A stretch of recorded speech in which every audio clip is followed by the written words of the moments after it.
ഇതുപോലെ കവന്റ് എന്ന് പറയുമ്പോൾ ഇതുപോലെ കുറേ സെക്യൂരിറ്റി ത്രെഡുകളുണ്ട് ഇതിൻ്റെ അകത്ത്. നിങ്ങളുടെ കയ്യിരിക്കുന്ന സംഭവത്തിന് ഗാന്ധി കണ്ണടയില്ലെങ്കിൽ പണിയാവും.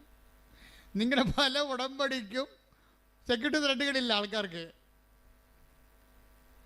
ഉടമ്പടി ആദ്യം നമ്മൾ ചെയ്യേണ്ടത് ഈ സെക്യൂരിറ്റി ത്രെഡ് ഉറപ്പുവരുത്തണം. എന്നുവെച്ചാൽ ഉടമ്പടി എന്താണ് നമ്മൾ ദൈവത്തോട് ചെയ്തിരിക്കുന്നത്, വാഗ്ദാനം ചെയ്തിരിക്കുന്നത്, അത് നമ്മൾ ചെയ്തിട്ടുണ്ടോ എന്ന് ഉറപ്പ് വരുത്തുക. അപ്പോൾ സെക്യൂരിറ്റി ത്രെഡ് ഓക്കെ ആവും. എന്താ കാര്യം ചെയ്തത്? ഒന്ന് ഇത് ഓക്കെ ആയി കഴിഞ്ഞാൽ പിന്നെ വേറെ ഒരു പ്രശ്നവുമില്ല. ബാക്കി എന്താ കാര്യം? പിന്നെ വേറെ പ്രശ്നമൊന്നുമില്ല. ബാക്കി ദൈവം ചെയ്യേണ്ടതാണ്. നമ്മളുടെ കാര്യം നമ്മുടെ ഭാഗത്ത് നമ്മൾ ഓക്കെ ആയിക്കഴിഞ്ഞാൽ പിന്നെ ഒരു പ്രശ്നമില്ല. ഈ 500 രൂപ നോട്ട് ലോകത്ത് എവിടെ കൊടുത്താലും വാല്യൂ ഉള്ളതാണ്. കാര്യം എന്താണ്? അത് കള്ളനോട്ടല്ല. കവനൻ്റ് അങ്ങനെ